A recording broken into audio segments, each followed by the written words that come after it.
ಬಳಪ ಹಿಡಿದ ಭಗವಂತ ಇರುತ್ತಾನೆ ನಮ ಸುತ್ತ ಅವತಾರ ನಾನಾ ರೂಪವೋ ಹಣೆ ಬರಹ ತಿದ್ದಿ ಬರೆಯಲು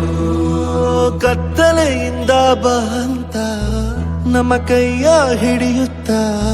ಕರೆದೊಯ್ದ ಬೆಳಕು ತೋರಲು